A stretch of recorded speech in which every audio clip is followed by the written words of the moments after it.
महिलाओं के साथ हुई हैवानियत का वीडियो जब वायरल हुआ उसके बाद पुलिस ने कहा है कि 4 मई को यह घटना हुई थी।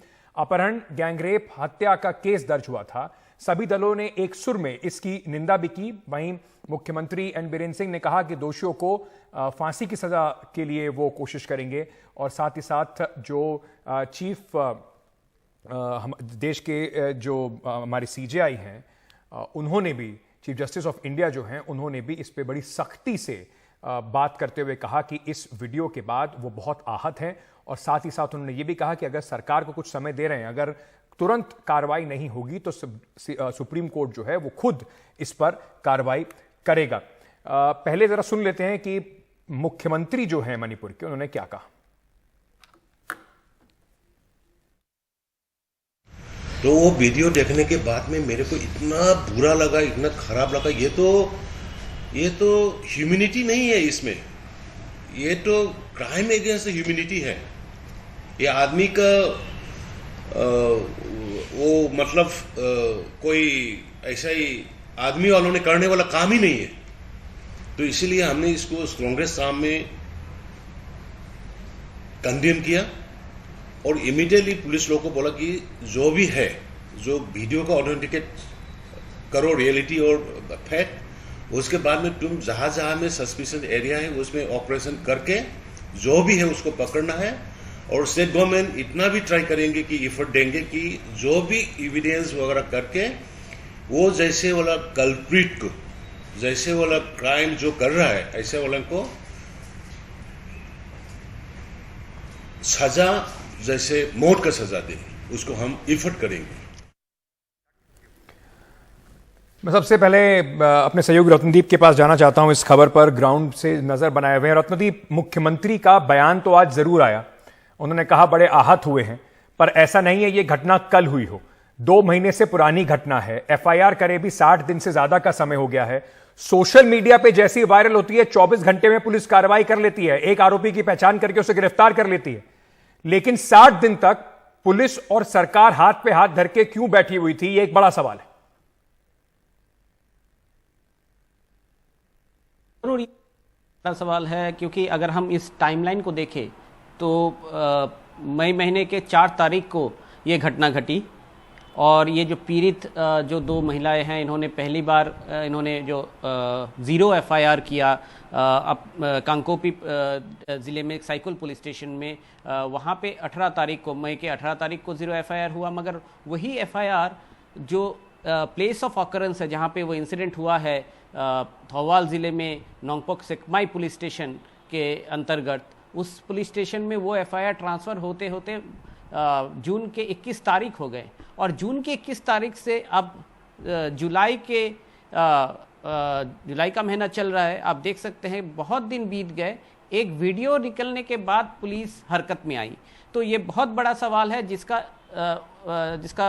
जवाब मणिपुर पुलिस को देना पड़ेगा। मणिपुर पुलिस के कुछ आला अधिकारियों के साथ हमने बात की है, उन्होंने ये कहा है कि ये जो पूरा प्रोसेस है, इस पूरे प्रोसेस में इसलिए ज़्यादा समय लगा। एक तो पहले जब इंसिडेंट हुआ उसके तुरंत बाद वो जो पीड़ित महिलाएं हैं वो आके अपना जो कंप्लेन है वो दर्ज नहीं करवा पाए, क्योंकि जो सिचुएशन था वो बहुत ही, वहाँ पे माहौल बहुत ही टेंस था, एथनिक कॉन्फ्लिक्ट चल रहे थे और उन दोनों पीड़ित महिलाओं के लिए भी अपना जान बचाना सबसे बड़ी बात थी। तो पहले तो वो छिपके रहे कुछ जगह पे, जो सूत्रों के मुताबिक हमारे पास खबर है। इसके बाद अपने जो इलाके हैं जहाँ पे कि उनके कम्युनिटी के लोग ज़्यादा रहते हैं, उस इलाके में एक पुलिस स्टेशन में उन्होंने 0 एफआईआर दर्ज किया है। क्योंकि 0 एफआईआर इसलिए दर्ज किया गया क्योंकि उस इलाके में वो इंसिडेंट नहीं हुआ। इसके बाद उसको ट्रांसफ़र किया गया जिस इलाके में इंसिडेंट हुआ है। पुलिस का ये कहना है कि प्रायोरिटी जो पुलिस की इस कुछ दिन में रही है वो है कि जैसे ही जो हर दिन वारदात होते रहे हैं, हर दिन दोनों गुटों में क्लैशेस होते रहे हैं और उसको रोकना पुलिस का एक प्रायोरिटी रहा है। और इसमें बहुत सारे ऐसे 0 एफआईआर के जो केसेस हैं उसमें ध्यान देने में थोड़ी सी उनको देरी हुई है, ऐसा थोड़ा दावा करते हैं जो पुलिस के अधिकारियों से हमने बात की थी। वो भी ऑफ रिकॉर्ड वो बात कर रहे हैं, कोई भी अभी तक पुलिस से ऑन रिकॉर्ड बात करने के लिए तैयार नहीं है। मगर अगर पूरे मामले को आप देखें तो एक तो है कि पुलिस ये भी कह रही है कि जब एफआईआर किया गया था तब दोनों जो पीड़ित महिलाएं हैं उन्होंने कहा है कि अनआइडेंटिफाइड लोग वहां पे थे, क्योंकि 800 से 1000 लोग वहां पे थे, एक बहुत बड़ी मॉब थी। तो उनके पास, पुलिस के पास कोई एविडेंस नहीं था कि कौन कौन लोग वहां पे थे। तो पुलिस का ये दावा है कि अगर ये वीडियो उनको पहले हाथ लगती तो वो पहले ही कार्रवाई करते, क्योंकि उनके पास कोई एविडेंस नहीं था, इसलिए पुलिस को देर लगी, ऐसा अब पुलिस का दावा है। क्योंकि पुलिस ने अब एक आदमी को, एक जो अक्यूज्ड है उनको हिरासत में लिया है, और जो खबर है हमारे पास कम से कम 9 से 10 और लोग जो उस वीडियो में जिनकी शिनाख्त हो चुकी है उनको पकड़ने के लिए मैसिव एक ऑपरेशन अभी चल रहा है इस वक्त जब हम इस स्टोरी पे रिपोर्ट कर रहे हैं इंफाल वैली में। और पुलिस ये आशा रखती है कि आज शाम तक, आज देर रात तक और भी कुछ लोगों को वो हिरासत में ले पाएगी।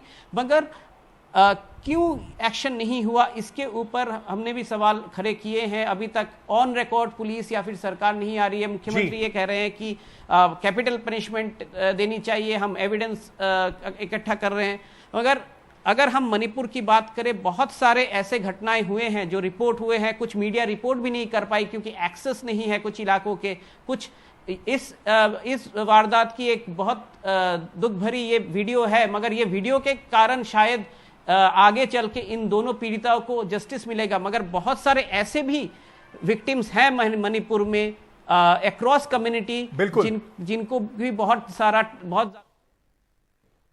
का कोई एविडेंस नहीं है, और एविडेंस के ना होने के कारण बड़ी जरूरी बात आप कह रहे हैं, इंटरनेट वहां पर बंद है, कई जगह पर एक्सेस नहीं है मीडिया को। आप सोचिए कि थोड़ा सा एक वीडियो 2 महीने बाद बाहर आता है, उसके बाद कितना हड़कंप मचता है। ऐसे कितने सारे लोग होंगे, ऐसे कितने ज्यादा विक्टिम हो सकते हैं। एक इंटरव्यू में किसी और चैनल के साथ मुख्यमंत्री खुद कह रहे हैं ऐसी कई एफआईआर है।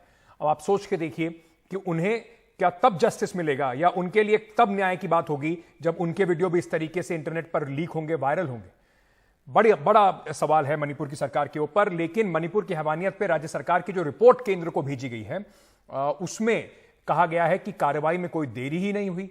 32 साल की जो महिला है, 32 साल के एक आरोपी को इस पर गिरफ्तार किया गया है। वीडियो में आरोपी हीरादास की पहचान की गई है। यह हरी शर्ट पहने हुए था। बाकी आरोपियों की पहचान की कोशिश की जा रही है। 10 से ज्यादा टीमें इस काम में लगी हुई हैं।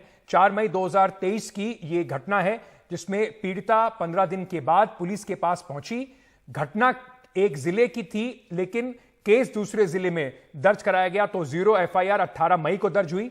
21 जून को जो नियमित एफआईआर है वो दर्ज की गई। और उसके बाद जो पुलिस है वो क्या कह रही है, उन्होंने कहा है कि शुरुआती जो ध्यान है वो संकट पर काबू पाने में था। जो बार बार बात हो रही है कि देरी क्यों हुई, उस पर उनका जवाब ये है हिंसक घटनाओं में काफी कमी आई है। हिंसा पीड़ित 8 जिलों में कानून व्यवस्था दुरुस्त हो रही है। 1 महीने में 10,000 से ज्यादा लोगों को गिरफ्तार किया गया है। नागालैंड की महिला की हत्या में 9 लोगों को गिरफ्तार किया गया है। इंफाल में ट्रक जलाने के मामले में 19 लोग गिरफ्तारी हुई है। पुलिस अधिकारी यह भी कह रहे हैं कि हमले के मामले में 30 से ज्यादा लोगों को गिरफ्तार कर लिया गया है। यह पुलिस की और सरकार की क्लैरिफिकेशन है। लेकिन बार बार घूम फिर के सवाल जो है वो इसी बात पर उठता है कि क्या जो मणिपुर में इतने दिनों से लोग पीड़ित हैं, और ऐसे कितने मामले हैं जो मुख्यमंत्री खुद ही कह रहे हैं कि कई एफआईआर हैं, उन्हें भी किसी वीडियो को वायरल होने का इंतजार करना पड़ेगा न्याय के लिए, या सरकार इसके बाद भी स्वतः संज्ञान लेने में, कम से कम लोगों को न्याय दिलाने में तत्परता दिखाएगी? बड़ा सवाल है। छोटा सा ब्रेक लेके वापस आ रहे हैं।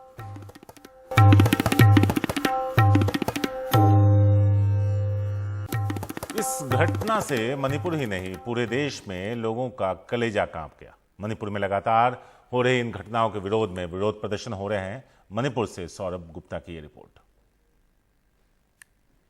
मणिपुर में हिंसा का घटना होते रहे हैं, लेकिन सबसे खराब घटना शायद जो वीडियो वायरल हुआ है उसमें पकड़ा गया है, जहां पे एक महिला के शरीर से कपड़ा उतार के उनको रास्ते पे परेड किया गया है। इस घटना के बाद आज चुराचांदपुर में आप देख सकते हैं कैसे एक बड़ा प्रोटेस्ट रैली को ऑर्गेनाइज किया गया है, जहां पे हजारों लोग बारिश में भीग के मार्च कर रहे हैं। और ये उस घटना के खिलाफ इस प्रोटेस्ट का आयोजन किया गया है। यहां पे आप देख सकते हैं कितने लोग रास्ते पे उतर आए हैं।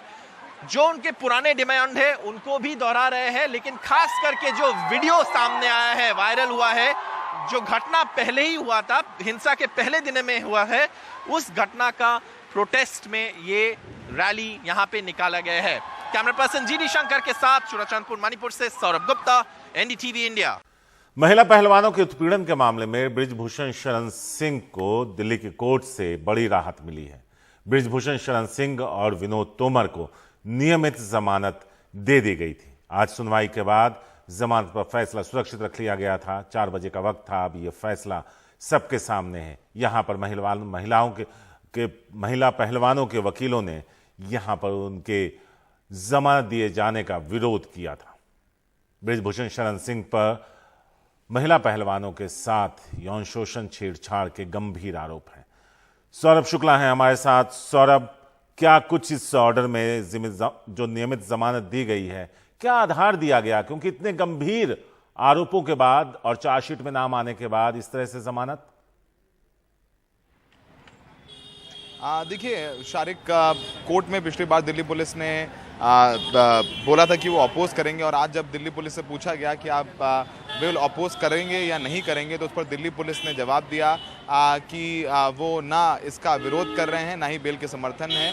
कोर्ट कानून के मुताबिक अपना फैसला ले सकती है। तो सीधे तौर पर बेल को कोर्ट में दिल्ली पुलिस ने अपोज नहीं किया है। और पहले ही जो सुप्रीम कोर्ट में जजमेंट है सत्येंद्र अंतिल का, उसमें कोर्ट साफ तौर पर कह चुका है कि अगर जो आरोपी है वो कोऑपरेट कर रहा है और जांच के दौरान अगर पुलिस ने उनको गिरफ्तार नहीं किया है, तो ऐसे मामलों में बेल दे दी जाती है। क्योंकि पूरी जांच में दिल्ली पुलिस ने चार्जशीट फाइल करने तक गिरफ्तार नहीं किया बृजभूषण को, तो लगभग इसकी संभावनाएं प्रबल थी कि बृजभूषण को रेगुलर बेल मिल जाएगी। अगर अरेस्ट किया होता दिल्ली पुलिस ने तो कहानी कुछ और हो सकती थी। तो बृजभूषण को और विनोद तोमर को दोनों को ही 25,000 के निजी मुचलके पर जमानत मिली है, और इनको बोला गया है कि अगर आप देश से बाहर जाना चाहते हैं तो आप कोर्ट को इत्तला करके जाएंगे। इसके अलावा जब आज सुनवाई सुबह शुरू हुई, तो पहलवानों के वकील ने साफ तौर पर कोर्ट में नियमित बेल दिए जाने का विरोध किया। उन्होंने कहा कि अगर बेल दी भी जाती है तो फिर शर्तों के साथ दी जाए। कोर्ट में कहा कि अगर बृजभूषण सिंह जेल से बाहर रहे और तो वो गवाहों को और शिकायतकर्ताओं को प्रभावित कर सकते हैं, जिस पर बृजभूषण शरण सिंह की तरफ से पेश हुए वकील ने कहा कि अब तक पूरी जांच में बृजभूषण शरण सिंह ने एक बार भी ना किसी शिकायतकर्ता या किसी गवाह से कोई संपर्क साधा है, ना ही प्रभावित करने की कोशिश की है। अगर कोर्ट कहेगा तो वो कोर्ट में इस बात के लिए अंडरटेकिंग देने के लिए भी तैयार हैं। तो जिसके बाद कोर्ट ने अपना जजमेंट रिजर्व रख लिया था और अभी रेगुलर बेल दे दी गई है बृजभूषण शरण सिंह को। सौरभ, अगर देखें तो किसी भी आरोपी को अगर जमानत चाहिए होगा, वो तो कुछ भी लिख कर दे देगा, कहेगा कि भाई हम कुछ नहीं करेंगे, ऐसा आप जो शर्त लगाना है लगा दीजिए। मेरा सवाल यह है कि इस तरह के गंभीर आरोप लगने के बाद, पुलिस की चार्जशीट दाखिल होने के बाद, पुलिस का जमानत का विरोध नहीं करना कई सवाल खड़े करता है क्या? क्योंकि पुलिस ने पहले भी उसके खिलाफ तब तक मामला दर्ज नहीं किया था जब तक उसे सुप्रीम कोर्ट से फटकार नहीं लगी थी। देखिए, यहां पर भी कोर्ट में दिल्ली पुलिस की तरफ से काफ़ी एक सेफ पासेज लिया गया। जो आप सवाल पूछ रहे हैं उसी का जवाब है कि दिल्ली पुलिस ने कहा कि ना हम विरोध कर रहे हैं ना हम समर्थन कर रहे हैं। उन्होंने भी जैसे चार्जशीट फाइल करके कि बृजभूषण शरण सिंह के खिलाफ क्या किया जाए वो कोर्ट पर छोड़ दिया, वैसी बेल की बात भी उन्होंने कोर्ट पर ही छोड़ दी। तो दिल्ली पुलिस इस पूरे मामले में देखें, सुप्रीम कोर्ट ने कॉग्निजेंस लिया, संज्ञान लिया, फटकार लगी तो FIR दर्ज हुई, जांच हुई, जांच में गिरफ्तारी नहीं हुई तो ये कहा गया कि कोर्ट में चार्जशीट कर देंगे, कोर्ट फैसला करेगा। आज जब कोर्ट ने पूछा कैटेगोरिकली, शारिक, कोर्ट ने ऑन रिकॉर्ड इस बात को पूछा कि आप बताइए कि दिल्ली पुलिस कि आप क्या चाहते हैं, आपका क्या टेक है, आप बेल का विरोध कर रहे हैं, क्या कर रहे हैं? तो दिल्ली पुलिस ने कहा कि ना हम विरोध कर रहे हैं ना हम समर्थन में, कोर्ट कानून के हिसाब से अपना फैसला ले। तो दिल्ली पुलिस ने इस पूरे मामले को कोर्ट पर ही छोड़ रखा है, अपनी जांच पूरी कर दी और अपनी जांच रिपोर्ट जो चार्जशीट है उसमें भी लिखा हुआ है उन्होंने कि बृजभूषण ने जांच के दौरान पूछताछ में कोऑपरेट किया है, ही वॉज कोऑपरेटिव। तो ऐसा चार्जशीट में भी लिखा हुआ है। तो ऐसा हम सबको लग रहा था कि ऐसा कोई बहुत बड़ा कारण नजर नहीं आता है कि बेल ना दी जाए, तो बेल बृजभूषण को मिल गई और एक राहत की बात है बृजभूषण के लिए। शारिक, शुक्रिया सौरभ इस पूरी बातचीत के लिए और इस अपडेट के लिए। महाराष्ट्र के रायगढ़ जिले में बड़ा हादसा हुआ। यहां खालापुर तहसील के एक गांव में देर रात भयंकर लैंडस्लाइड होने से कई घर मलबे के नीचे दब गए। पहाड़ से मिट्टी और पत्थर भरभरा कर गांव पर आ गिरा। इसकी चपेट में आने से 12 लोगों की जान चली गई। रात का वक्त होने की वजह से ज्यादातर लोग सो रहे थे। 93 लोगों को निकाला गया है। 21 लोग गंभीर रूप से घायल हैं। एनडीआरएफ सहित दूसरी एजेंसियों के 500 से ज्यादा कर्मचारी मलबा हटाने में जुटे हैं।